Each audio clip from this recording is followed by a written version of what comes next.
Welcome back to Pittsburgh Sports Now. Joining us now for another Hoop Scoop session is the coach, Doug Biega. This segment, as always, sponsored by Beaver County Auto. Doug, you were out at Duquesne over the weekend. It was a game that first half, it was a tale of two halves. First half, second half. The first half wasn't pretty. They came back. But afterward, I saw some people disappointed with Duquesne, feeling as though they see Longwood and that they should have rolled over them. You didn't have that same opinion. No, I absolutely did not. You look at the name and you see the name Longwood, and that's probably the perception that people would have. They're just not familiar with the Division I landscape. Longwood's only been a Division I team for 16 years, so they're relatively new as far as the Division I setting goes. But man, they passed the eye test with me. As soon as they came out to warm up, as you always do, I got there early and I was sitting there watching them warm up. Their kids were big and their kids were long and their kids were old.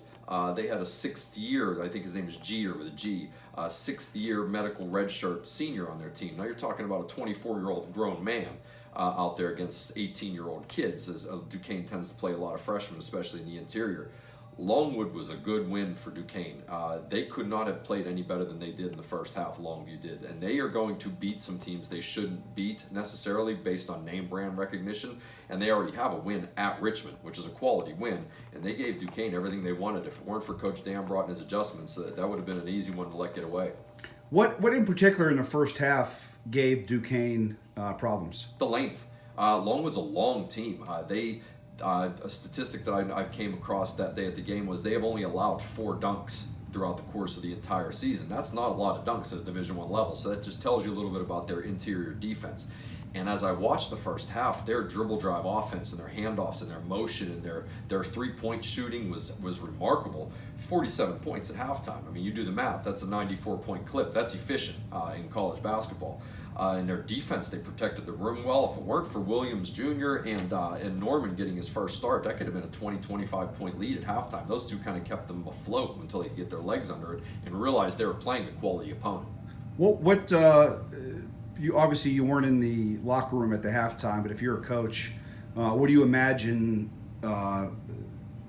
Dambrot's halftime message and adjustments consisted of? Well, a lot of people want to point to it and say, well, I'll bet he really laid into those guys at halftime, but I'm quite sure Coach Dambrot did his homework and he knew Longwood was a quality opponent. So he made a couple adjustments, one of which turned the entire game around. As I alluded to earlier, that dribble motion offense where they were handing off and a lot of misdirection, a lot of motion, a lot of flowing without the basketball was really giving Duquesne problems in their half-court defense. They were trailing. They were caught behind their man. A very high-level offense Longwood was running. Coach Dambrot made the adjustment midway, maybe 3/4 of the way through the first half, or second half, to start switching every screen. And what that allowed them to do was keep everything in front of them. When you're switching, that flow offense really isn't as effective because there's always someone who's going to be able to stop the penetration and the kickouts for the threes. So that little tiny adjustment doesn't seem like much.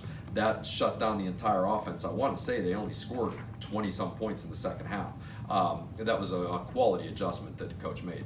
You mentioned Norman made his first start. Mm-hmm. He's a guy that after the game, Dambrot referred to him as, I believe, the best, most athletic player on the team, and he said he's a scoring machine. What stood out to you about him? He kept him in the game. He makes shots, and there's always a place for a guy that could score the basketball. Even a guy like me who only seems to look at one side of the basketball. If there's a guy that can put the ball in the hole, he keeps you in games, and he kept him in the game in the first half. He made 3 threes in the first half. Now that's 9 points, and you go into the locker room down 15. That's a huge number of points, especially in your first start. He added that dimension of just a knockdown 3-point shooter, and Williams Jr. played a phenomenal game. He had a double-double. He had 22 points, 12 rebounds. And he had some real clutch offensive rebounds and putbacks. And you hate to use the word clutch when you're referring to first halves, but when you go into the locker room down 15, you could have gone in there down 21, 22 if it weren't for a couple of those putbacks that Williams Jr. contributed. I thought he and Norman really carried the load in the first half and allowed them to get their feet under them when they realized this team's pretty damn good we're playing. Free throws were also big. 87%. You shoot 20 of 23 from the foul line, you're going to win a lot of games, and that's why they won the game. That's one of the reasons they won the game. I'm sorry. They were down 18, largest comeback in 21 years to come back and win. Free throws were a huge part of that when you shoot 87%. One thing that continues to be brought up, and I just wonder, is it going to change during conference play? And it's just he's gone with some different lineups, different people, and the players' minutes. How is that going to sort itself out? As far as he says he's going with hot hands. As a coach, are you still going to want to do that once you get into games that matter, or are you going to want to, basically get with a more set rotation? I mean, ideally, you would want to have a set rotation. You want the continuity. You want everyone to know what their expectations and their roles are. But very rarely do things work out ideally. So I believe he's going to stick with, I think he knows who he can trust at this point. I think coach has figured it out. And these exhibition games and some of these other games that they're going to be playing, they have a big game coming up next week against Penn State where you get a Big Ten opponent. I think he'll be able to see how some guys compete at that level, and he's still going to figure it out. I don't think he's going to have his rotation nailed down until probably mid-January. I think he has his ideal plan in mind, and he's just hoping some guys fill in those spots that he has prepared mentally for them. Last thing is you mentioned they have a couple upcoming games here, Maryland Eastern Shore, and another game over the weekend that they should win those games, and then next Wednesday's a big game. They had Pitt at PPG. They didn't have a very good outing. Tell us about you know a little bit about Penn State. What is that game going to be for Duquesne? I think it's anytime Duquesne gets to play against a Power 5 team, it's a big game. Especially they seem to be recruiting the same style of athlete. Like you had the segment on Maceo the other day. They were both in the mix for him.